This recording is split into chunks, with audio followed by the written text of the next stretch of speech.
Hello everybody, and welcome back to a Slice, a Dice, and a Spice movie reviews. Now today we're going to be talking about Fear Street 1666. This is the last installment of the series, the trilogy of Fear Street. Now this one had me going all sorts of ways. I was like, I didn't know what to think at first, but I was here for it. So let's go ahead and talk about all those aspects and decide, did it make me put my phone down? And does it deserve a slice, a spice, or a dice? Fear Street 1666 is the third and last installment in a trilogy of films released on Netflix in 2021. Now the books are adapted from the R.L. Stine book series, and in 1666, finally the origins of Sarah Fier's curse are revealed as history comes full circle on a night that changes the lives of Shadysiders forever. So in this installment, we go way back in time to find out what exactly happened with this witch, how she came about, what happened to everybody. They really tie everything up very nicely for us. Now, the director, in my opinion, I absolutely loved her work in this. I love the series. I love how she told the story. I felt like it was like this fresh take and a unique way of telling a story for us to watch, and I was here for it. I am totally looking forward to more work out of this director. Now before we go any further, I'm just going to go ahead and say I'm not going to reveal like major twists, major plotline details, all that kind of stuff, but if you do want to go into this third installment having no idea what's going on, then let this be your warning that we are entering Spoiler Alert Nation! Now, if you watch my other reviews on the other part 1 and 2 or whatever, then you're going to remember that I was saying, like, you know what, I think part 3 is like serving up some village vibes, some of the witch vibes, that whole aesthetic. And 100% it did. There's a couple other movies you can probably throw in there to it, but those are ones that stuck out to me.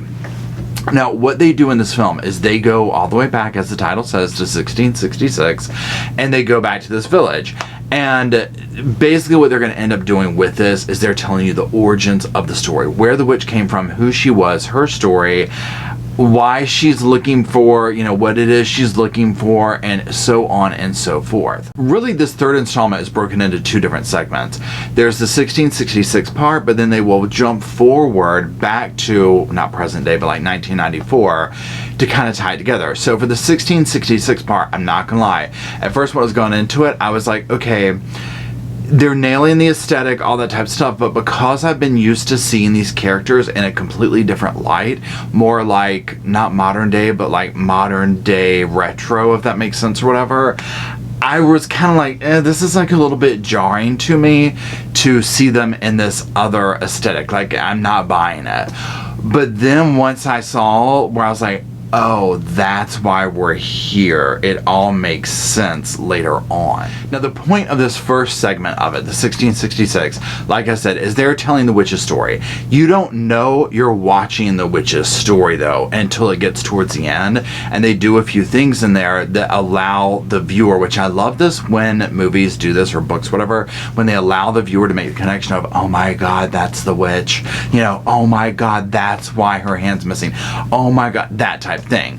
So you get all that in this first part, and that's when I was like, okay, I'm here for this. I see what's happening.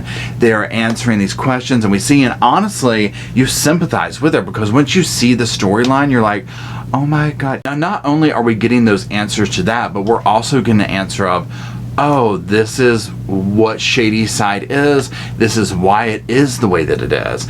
And then you're also just able to put all this stuff together, and you're just like, whoa, okay, so this whole thing goes generation, generation, generation, generation, and so they make that connection from 1666 to 1994.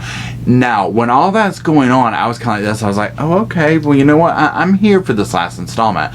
But then they turn it upside down on its head, and this is when I was like, y'all, I am done. Give this woman an award. I don't know what for, but something, because this is amazing.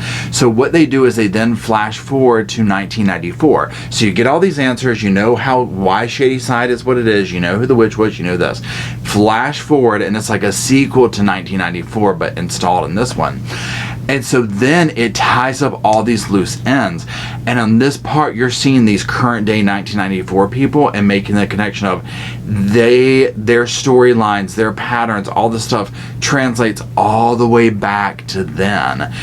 And it just completes the story. So at the end of the day, yeah, we get our answers about Shady's side. We know why the witch's hand was missing. We know why she wants it. We know why she's so pissed off over it. And also we get to finally see Sunnyvale get their karma leveled out a little bit. So again, that aspect of it was so satisfying. I was like, oh my god, I'm here for it. I am very curious to know what y'all think about that dynamic. Now let's talk about like violence, gruesome stuff, all that. Y'all, another thing that this director does that just, again, for me, maybe it's just my age, maybe I'm showing my age, I don't know. But again, this film does the whole thing of, hold on now, there was lines in the sand in the horror genre, and she done crossed it.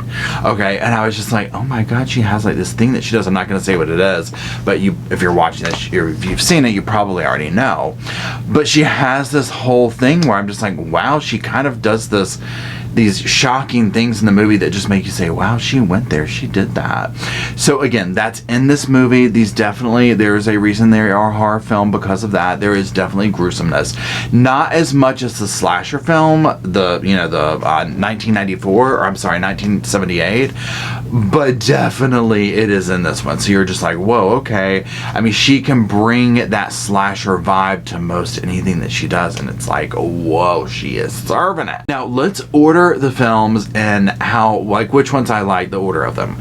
So my favorite one is part 2, period, end of story. If you want to see my review on it, go check that out. I'll put a link in the description.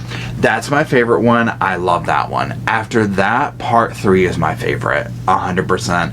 After that, part 1. The only reason part 1 is getting lumped in the last is because it's building the story, so it's a little bit slower. Once you compare all these, you're like, oh, okay, I thought this whole trilogy was going to go in one direction, but it was just part 1, like building things up, and it takes you on a roller coaster ride. So to me, part 1 is like that first hill in the roller coaster where you're going up and up and up and up, and you can kind of see the rest of the track, but some parts are hidden and this and that, and then 2 and 3 you're off on this ride.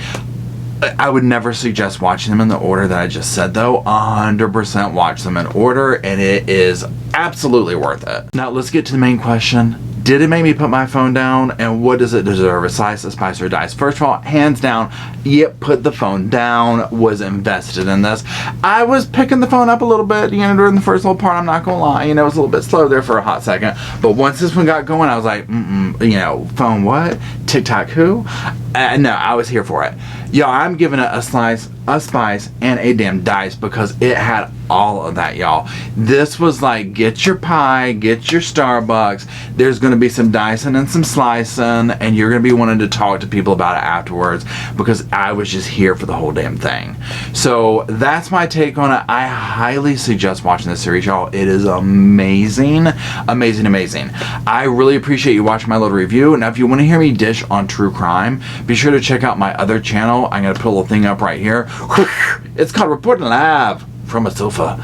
Check that out. I dish on crime updates, true crime stories, all that kind of stuff. That's it. I really appreciate you being here, and until I go on my next movie binge, I'll see you then.